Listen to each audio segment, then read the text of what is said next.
noite, pessoal. Meu nome é Thaís. Eu estou atualmente no 7º semestre. Eu sou uma das monitoras de pediatria, tá certo? Como ficou combinado com vocês, a gente mandou o Google Forms com algumas questões e agora a gente vai responder comentando para quem tiver interesse em aprofundar um pouco mais. Eu fiquei responsável pelas questões de TEA. Vamos lá, começando. Primeira questão. Então, ele pergunta, na primeira questão, qual é o sinal de alerta mais importante para o diagnóstico de autismo no primeiro ano, tá certo? É atraso no desenvolvimento do psicomotor? É transtorno do sono? É a irritabilidade? Ou é o pobre contato visual? Então, para falar a verdade, todos esses, eles podem sim ser manifestações precoces do autismo, mas somente um deles tem uma relação direta com a definição própria de autismo, que é uma desregulação, é uma dificuldade na comunicação e interação social e até mesmo padrões repetitivos, mas nessa época a criança ela, geralmente não apresenta esses padrões repetitivos, a não ser nas brincadeiras. O que mais relaciona a uma dificuldade de comunicação e interação social é justamente o pobre contato visual. É uma coisa que os professores que dão essa aula, eles puxam muito. Um dos principais sintomas de precoces de autismo em um bebê, principalmente antes dos 12 meses de vida, é o pobre contato visual. Não que os outros não possam estar presentes, com até mesmo alguma comorbidade associada, tá certo? Transtorno de sono, irritabilidade, atraso no desenvolvimento, mas eles não são próprios das características, das manifestações clínicas do autismo, certo? Então vamos lá, o que é autismo, né? Segundo o DSM-5 de 2013, ele diz que o diagnóstico é caracterizado pelo menos em 2 grupos. Então, o paciente ele tem um comprometimento persistente na comunicação e na interação social, certo? Além disso, ele tem pelo menos 2 padrões de comportamento restritivos e repetitivos. Tudo isso tem que estar presente desde a primeira infância e não pode ser explicado por outro diagnóstico, tá certo? O autismo ele é causado por uma alteração, é um transtorno neurobiológico, tanto estrutural quanto funcional, como o modo como o cérebro funciona. E segundo a epidemiologia dele, ele é tanto mais prevalente em meninos, numa equação de 4:1. Isso aqui se dá principalmente porque alguma dessas mutações que podem levar ao desenvolvimento do autismo, ela está associada ao cromossomo X. E aí o menino, por ter somente um cromossomo X, ficaria mais suscetível a desenvolver esse quadro clínico, tá certo? E vem se notando que ultimamente tem um aumento das pessoas autistas. É porque tá tendo mais... Quais são os principais motivos, né? Vamos começar. Primeiro que tem uma sensibilização. Uma sensibilização da comunidade médica, certo? Dos pais, dos professores. E aí tem esse reconhecimento maior de pessoas que às vezes nunca seriam diagnosticadas. Ou até mesmo diagnóstico feito de forma bem mais precoce do que anteriormente. Só confirmando que o áudio está ativado, porque da última vez eu esqueci de ativar. E outra coisa é a mudança de critérios. Então, teve vários já critérios e agora é um critério mais amplo, né? É o TEA, que é o transtorno do espectro autista. Então, esse espectro, ela nos dá a entender que existem várias condições clínicas, certo? Várias apresentações dentro de um mesmo diagnóstico, tá certo? E existem outras suspeitas, por assim dizer, porque não é nada confirmado. Tá tendo agora mais mutações genéticas, um maior entrosamento genético. Não, é porque ultimamente tá tendo muita poluição, ou então a qualidade de vida não tá muito boa, a gente tá sendo exposto a muito pesticida. Não se sabe. Pode ser que tenha associação, sim, mas não se sabe dizer isso com certeza ainda, tá certo? Vamos agora para a segunda. Eu trouxe esse quadrinho aqui, que eu tirei justamente do Sonaflix, e ele é muito bom pra gente ter uma ideia, uma noção geral de qual é a apresentação clínica do autismo. Então, bora lá. Ele tem a dificuldade na comunicação e interação, assim como padrões de comportamento. Quais são esses padrões de comportamento? Estereotipias motoras. É o tronco ficar se balançando. Perdão. Ficar fazendo algum tique, entre aspas, com a cabeça, certo? Só lembrando que a maioria de vocês já teve contato de maneira direta ou indireta com pessoas autistas, então a maioria das coisas que eu falar aqui nessas apresentações clínicas com vocês não vão ser inusitadas, vocês já vão ter tido contato, certo? É uma adesão excessiva à rotina e resistência a mudanças. Quando você quebra a rotina da pessoa autista, ela tem um sofrimento real, um sofrimento que muitas vezes não seria proporcional ao que está acontecendo, por assim dizer, certo? E eles têm interesses limitados, fixos e anormais em intensidade, certo? E aí, déficits na comunicação social e verbal. Comunicação e interação social. Então, dificuldade no envolvimento com outros e compartilhamento de ideias e sentimentos. Alteração no contato visual, que a gente falou na questão passada, né? É até mesmo uma manifestação muito importante, que é precoce numa criança autista. Alteração na entonação da fala e dos gestos. E também preferência por atividades solitárias, né? Se a criança ela não tem uma interação social, ela, consequentemente, ela tanto vai ficar sozinha quanto ela prefere estar sozinha, né? Aqui é o sinal de alerta que eu trouxe do Ministério da Saúde, do guia do Ministério da Saúde. É ótimo. É um guia que super explica as coisas. Se vocês tiverem tempo e não tiverem lido ainda, eu super recomendo, tá certo? Ele explica. Ele é super atualizado. E ele traz, né? Que os sinais de alerta aos 6 meses, aos 9 meses e aos 12 meses. Então, aos 6 meses são poucas expressões faciais, baixo contato ocular, ausência de sorriso social e pouco engajamento sociocomunicativo. Aos 9 meses, a criança não faz troca de turno comunicativa, né? O pai fala, a criança responde, ela não balbucia mamá, papá, não necessariamente essas palavras, mas palavras de sílabas repetidas, dadá, papá, essas coisas. Ele não olha quando é chamado, não olha para onde o adulto aponta e imitação pouco ausente. E aos 12 meses tem a ausência de balbucios, não apresenta gestos convencionais, não fala mamãe e papai e ausência de atenção compartilhada. Eu só queria lembrar que um desses coisas é não olha quando chamado, né? É um dos símbolos das manifestações de autismo, mas ficar atento que pode ser uma manifestação de que a criança tem um déficit auditivo. Inclusive, o déficit auditivo é uma das principais manifestações, é um dos principais diagnósticos diferenciais do autismo. E alguns especialistas dizem que você sempre tem que suspeitar, até mesmo antes de dar o diagnóstico, tá certo? Porque até mesmo a criança pode ter, quem sabe, as duas coisas ao mesmo tempo. E aí acaba agravando o quadro dela, certo? Então, ficar atento. E além disso, em qualquer idade, perdeu habilidades, suspeita. É um sinal de alerta. Vamos agora para a segunda questão. Vamos lá. Ele quer saber, dentro do TEA, qual é a falsa, tá certo? Então, o lactente não demonstra sinais clínicos de autismo antes do primeiro ano de vida? Então, isso aqui tá totalmente errado, né? Isso aqui é mentira. A gente acabou de conversar que o paciente ele pode sim, e geralmente a partir dos 12 meses os pais notam que as crianças elas apresentam alguma alteração, algum atraso, alguma falha na interação desde o primeiro ano de vida, ou a partir do primeiro ano de vida, certo? Mas tem sim, tanto que a gente já acabou de falar sobre isso. E aí, sendo a triagem realizada a partir dos 18 meses de vida. Vamos lá. A triagem, do autismo, a triagem do autismo, ela é feita basicamente pelo acompanhamento e desenvolvimento neuromotor daquela criança. Então, todo dia que você tá numa consulta de puericultura, todo dia que você tá conversando com a criança, entendendo uma criança, você tem que fazer as coisas principais. Ver como é que tá o peso, se tá dentro do percentil, altura, IMC, perímetro cefálico, como é que tá a alimentação. E uma delas é checar o desenvolvimento neuromotor dessa criança. Então, você pega a caderneta, abre e pergunta aos pais se a criança tá fazendo aquilo que ela devia estar fazendo para a idade dela. E se os pais não souberem responder, você pode chegar e testar, tá certo? Então, existe essa triagem, de certa forma, uma triagem ampla. Você vai tentar examinar a criança, você vai conversar com os pais da criança de como ela tá se saindo. A triagem outra triagem que você pode fazer é através do MChat. O MChat é um questionário que você aplica, geralmente entre os 18 e 24 meses, né? E ele é realizado realmente a partir dos 18 meses de vida. Então, essa triagem ela pode ser feita com score ou ela pode ser feita através da puericultura normal, tá certo? Geralmente ela tem que ser feita por qual dos dois? Os dois, certo? É uma triagem ampla, você não pode só se limitar a um ao outro. Vamos lá, continuando.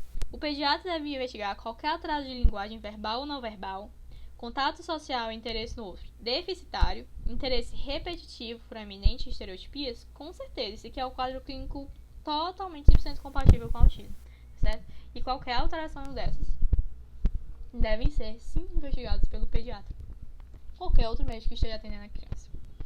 C. A intervenção precoce leva a resultados mais expressivos, uma vez que a velocidade de formação de conexões cerebrais e neuroplasticidade estão na fase de maior desenvolvimento do cérebro. Sim, com certeza. Por isso que é tão importante a gente fazer o diagnóstico precoce dessa criança. Por isso que é tão importante saber os sinais de alerta. Porque quanto mais rápido você suspeita, mais rápido você diagnostica, mais rápido você trata. E quanto mais rápido você trata, você tem que tratar naquela, entre aspas, janela de ouro, né? É que é quando o cérebro da criança, ela tá super de boas, né? Como é que se diz? Tem uma neuroplasticidade altíssima. Então, aquele é o momento em que você pode atuar. Vai chegar uma criança, vai chegar uma pessoa com 15 anos, não vai ter de maneira alguma os mesmos benefícios que uma criança tratada a partir de 1 ano e meio de idade, diagnosticada, por exemplo, vai ter, tá certo? Impacta muito na qualidade de vida para elas.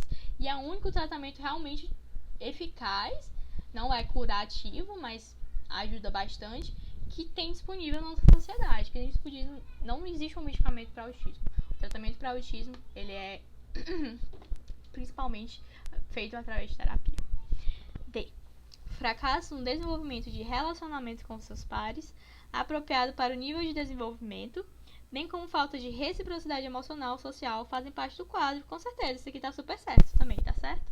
Então, a resposta errada é a A, porque lactentes menores de 1 ano podem sim ter manifestações precoces do autismo.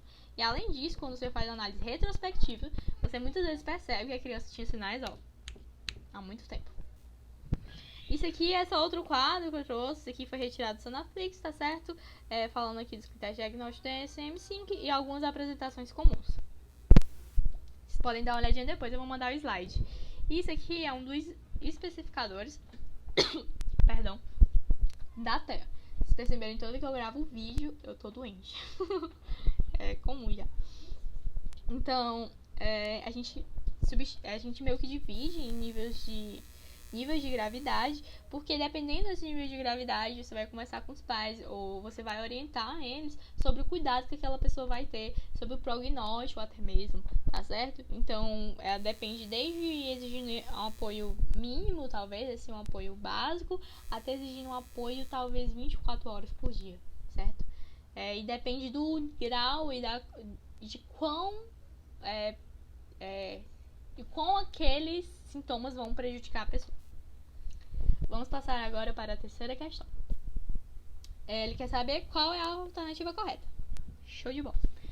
A. É um transtorno neurobiológico? Exatamente. Com alterações do sistema nervoso central? E periférico? Vamos lá. O autista, ele pode ter uma alteração de sensibilidade? Ele até pode ter. Ele não é obrigatório, mas ele pode ter uma hipersensibilidade a som, a luz, ou então pode ter uma sensibilidade alterada para comida, cheiros, tá certo? Mas não tem relação, o autismo ele não é um transtorno neurobiológico que acomete o sistema nervoso periférico, de maneira alguma. Ele acontece, pelo menos não que tenham evidências e não que esteja na literatura, certo? Ele acomete, que a gente sabe, o sistema nervoso central. Então essa opção ela está errada a partir daqui, certo? B. As terapias mais eficazes estão associadas à intervenção comportamental? Como eu falei com vocês, a terapia que mais funciona e na verdade a única terapia eficaz é a intervenção comportamental. É o TCC, terapia cognitivo comportamental. Tranquilo? C. Macrocefalia pode ser encontrada em algumas formas de autismo com crescimento progressivo até a adolescência? Então imaginem comigo, né? Caramba! A cabeça da criança vai crescer até a adolescência. De jeito nenhum. Não tem sentido. Não tem sentido. Imagina o tamanho da cabeça dessa criança ia ficar, tá certo? E além disso, esse crescimento da macrocefalia relacionada ao autismo, ele acontece principalmente no primeiro ano de vida, dos 12 a 14 meses. Não mais do que isso. Tanto que, às vezes, até mesmo uma macrocefalia transitória, quem sabe, tá certo? E C, epilepsia é rara no autismo. Não. Não por 2 motivos. O motivo primeiro, que é uma alteração neurobiológica do cérebro. E essa alteração neurobiológica, estrutural e funcional, ela pode criar curtos-circuitos que podem predispor a epilepsia facilmente. E além disso, a epilepsia ela pode estar associada a outras comorbidades que podem cursar concomitante ao autismo, tá certo? Então uma coisa puxa a outra e eles não é rara. Na verdade, é uma associação bastante comum entre epilepsia e autismo. Nesse caso, a opção correta é a letra B. As terapias mais eficazes estão associadas à intervenção comportamental. Isso aqui é só puxando um pouco para vocês, talvez quem tenha lido o guia do Ministério, ele não fala muito disso, né? Ele fala, pode ter macrocefalia, né? Mas o professor, ele cita a síndrome de macrocefalia e autismo, e acho importante vocês saberem essas características que eu coloquei aqui. Então, está associado à mutação do gene PTEN, licença, não. Cerca de 1/4 dos casos vão cursar de autismo e macrocefalia, e essas crianças, além disso, também têm retardo mental, tá certo? O crescimento vai até os 12 meses, e eles têm essa face mais típica, né? Um rosto mais quadrado, e uma saliência frontal evidenciada, né? Pleonasmo, mas só para reforçar. Também tem um síndrome do X frágil, né? A gente falou pra você, né? Muito provavelmente os meninos, eles têm mais autismo do que as meninas, justamente pela associação das mutações ao cromossomo X. E na síndrome do X frágil, eles têm uma face típica, tá certo? Orelha e testas grandes. E aí o paciente, ele tem autismo, ele tem retardo mental, e além disso, ele tem TDAH, ansiedade e epilepsia, tá certo? Tá relacionada à mutação do gene FMR1. Como eu disse pra vocês, o autismo ele pode vir, ele tem a tendência a vir, ele pode estar associado facilmente a outras comorbidades. E aí essas comorbidades podem ser toque, ansiedade, TDAH, deficiência intelectual, déficit de linguagem, alteração sensorial e essas outras, tá certo? E só lembrando pra vocês que o déficit de linguagem e o déficit intelectual, eles são diagnósticos muito importantes. Eles podem tanto vir associados, quanto eles podem ser diagnósticos diferenciais do autismo, certo? Passando. Vamos discutir agora a quarta questão. Então, ele quer saber, né? Marquem os itens corretos. 1. O TEA é caracterizado por déficit de dificuldades na comunicação e interação social, associado a interesses e atividades restritas e circunscritas, cujas características clínicas e sintomatológicas se iniciam nos primeiros anos de infância. Perfeito, é isso mesmo. B. O lactente pode demonstrar sinais de autismo desde os primeiros meses de vida e cabe ao pediatra inserir investigação nas consultas de puericultura, que nem eu falei a vocês. Não precisa esperar até os 18 meses para fazer MCHAT, não. O MCHAT não, é parte de uma avaliação mais ampla. É parte de toda vida que a criança for lá se consultar, você checar se ela está atingindo os marcos para a idade dela, tá certo? E você pode até mesmo tem que ficar toda hora checando. E quando chegar aos 18 meses, mesmo que ela não apresente nenhum sintoma, você tem que fazer a triagem com o MCHAT só para garantir, tá certo? 3. Por se tratar de um instrumento de triagem e não diagnóstico, nem todas as crianças que pontuam no MCHAT serão diagnosticadas com transtorno do espectro autista. Exatamente. O MCHAT não deu positivo, seu filho tem autismo. De maneira alguma. Deu positivo, a gente caminha para o neuropediatra, a gente caminha para o especialista, que ele vai dizer, muitas dessas crianças, elas não vão ter autismo, tá certo? Muitas dessas crianças talvez não tenham nada, mas uma parte significativa delas pode até não ter autismo, mas vão ter outros tipos de déficit, tá certo? Que precisam ser identificadas também e tratadas também. Então, é muito importante o MCHAT, tanto para TEA, obviamente, é o principal objetivo, mas pode até mesmo ajudar a identificar outras patologias. Nesse caso, dessa questão, todas as opções estão corretas, sendo correta, então, a letra B de bola. Isso aqui é o MCHAT, que eu mostrei pra vocês. Eu sugiro vocês darem uma lidazinha e vocês tentarem chutar, por assim dizer, tentar acertar qual resposta você esperaria de um paciente autista, certo? Não tô dizendo que essa aqui é a resposta certa, não. Tô só marcando aleatoriamente. Vocês leem e vocês tentam. Vocês não precisam decorar qual a resposta certa. Quando você for fazer esse teste, ele é feito de forma online e o computador, a internet, vai te dar o resultado, certo? Então, ele é o único método consolidado que foi traduzido, que está em uso no Brasil. Infelizmente, o follow-up dele não foi traduzido também, mais live. Ele é usado de rastreamento, ou seja, não precisa ter sintoma para você fazer. Então, você faz entre os 18 e 24 meses, independente do paciente ter sintoma ou não. Principalmente se o paciente fizer, claro, mas não precisa ter para você fazer. Faz parte da avaliação da puericultura. E se tiver falha em 3 itens ou 2 considerados críticos, justifica uma avaliação pelo profissional, tá certo? E aqui, só reforçando o que ele diz, né? Ele é usado como parte de uma avaliação ampla e não isoladamente, certo? Todo dia que o paciente chegar, você tem que conversar com os pais, tem que perguntar se tem alguma coisa diferente, que incomoda eles, tem que checar os marcos. Muito importante frisar isso, muito importante. E aqui ele fala, né, do fluxo de triagem do TEA. Então, se o paciente tiver um atraso no DNPM, ou então a criança entre 18 e 24 meses, você faz o MCHAT. E aí, se der entre 0 e 2, a criança ela é de baixo risco. Tem menos de 2 anos, repete quando tiver 2 anos. Tem mais de 2 anos, tá certo, não faz nada. Deu entre 3 e 7, a criança é considerada de moderado risco. Peraí, né? Vamos ficar de olho que essa criança aí já não tá fora do perigo. Essa criança, aí você realiza o MCHAT RF, né? O site vai indicar. E aí, se der negativo, é porque deu entre 0 e 1 pontos. E aí você não precisa de nenhuma medida necessária no momento. Você acompanha a criança e vê se no futuro ela vai ter alguma alteração, certo? Mas caso dê 2 ou mais pontos, você vai ter uma triagem positiva. E aí você vai orientar os pais, pedir algum teste suspeito de déficit cognitivo. Pede um teste para checar, tá certo? Orienta os pais para estimular aquilo que a criança não está conseguindo atingir de marco.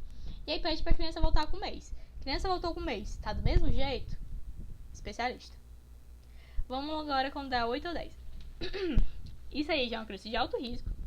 Você já vai orientar os pais a reavaliar um mês, que nem aqui, né? Ó, ficou uma bagunça agora esse slide. Mas enfim, se quando a criança voltar tiver as mesmas alterações, encaminha para um especialista. Acho que o que mais dá o diagnóstico nesses casos são os neuropediatras, tá certo? Então isso aqui é o fluxo de triagem do TEA. Opa. Abriu o Good Notes agora. Vamos agora para a quinta questão, beleza? Ele quer saber, entre quais fatores etiológicos, quais as causas de TEA, qual tem uma maior comprovação científica. Então, genética é uma causa de TEA? Sim. Né? Tá relacionado? Sim. Álcool? Sim. Poluição ambiental? Sim. Pesticida? Sim. Ah, Thaís, todos estão relacionados. Sim, todos estão relacionados. Mas tem um deles que tem maior comprovação científica. Então, qual item você marcaria se eu te lembrasse agora que, né, gêmeos homozigóticos têm uma chance bem maior de ter? Qual você marcaria se você lembrasse que está associado, o autismo está associado, né, está dentro das manifestações do síndrome do X frágil, certo? Então, a parte genética ela é a mais bem consolidada, né, por assim dizer. Esses outros, eles podem estar associados, mas existe aquela controvérsia. Essa é uma associação, é causa ou é só associação, né? Então, óbvio que autismo é como é que se fala? Multifatorial, certo? Mas o que tem maior comprovação científica realmente é a questão genética. E aqui eu trouxe um slide, até mesmo do próprio professor, em que ele coloca todas as possíveis associações de autismo, né? Tem o uso de ácido valproico, a idade dos pais, né? Ao nascimento do filho, se o filho nasceu com baixo peso, teve hipóxia, tá certo? Então existem milhares, vários fatores, vocês podem dar uma olhada melhor depois, mas o principal é o genético, certo? E aqui eu trouxe um quadrinho para vocês lerem, eu não vou ficar discutindo, até porque as principais coisas que a gente já falou, só relembrar para vocês que um dos principais diagnósticos diferenciais de autismo é o déficit auditivo e até mesmo o retardo mental. No caso do retardo mental, com o passar do tempo, a criança ela consegue desenvolver mais facilmente a parte da comunicação, e nesses primeiros meses, no retardo mental, quando você chama, a criança olha e ela costuma ter um contato, costuma não ter tanto aquele problema de manter um contato visual com a pessoa com quem ela está se relacionando, tá certo? Seria um pouco umas dicas, não, claro, são regras, mas umas dicas para tentar diferenciar o retardo mental do autismo nessas fases mais precoces, tá certo? Então vamos lá, lembrar da etiologia e fisiopatologia, tá certo? Principalmente a questão genética, a definição e epidemiologia, não é uma cadeira generativa, é crônico e não tem cura, mas, quer dizer, é uma alteração neurobiológica, não tem cura, mas Obviamente, o tratamento e o prognóstico dela depende muito do época do diagnóstico, de se ela tá conseguindo fazer terapia, a TCC ou não está, tá certo? Porque esse é o tratamento. Você não tem um medicamento para autismo. Ah, a pessoa tá com autismo, vou te dar remédio X. Não, isso não existe. É a terapia somente. Você pode associar outros medicamentos, cada criança ela tem algum outro distúrbio. A criança tá com epilepsia também, tá autismo e epilepsia, dou medicamento para epilepsia. Ah, tá com um transtorno de hiperatividade? Dou tratamento para transtorno de hiperatividade. Tá com a pessoa, a criança tá agressiva ou tem alguma outra coisa, aí eu posso medicar essa alguma outra coisa, mas eu não vou medicar o autismo em si. Lembrar de avaliar o DNPM, a triagem com o MChat e os dos critérios diagnósticos, tá certo? Mas principalmente quem faz o diagnóstico não é você, generalista, é um neuropediatra, mas você tem que ter uma noção para você saber lidar até mesmo com isso, tá certo? É só lembrar, você bota esse slide aqui, só para lembrar vocês de dar uma checada na síndrome de Asperger, certo? Lembrar que ele está dentro do transtorno do espectro autista, ele só é como se fosse um quadro teoricamente um pouco mais alto, né? Tem ainda uma disfunção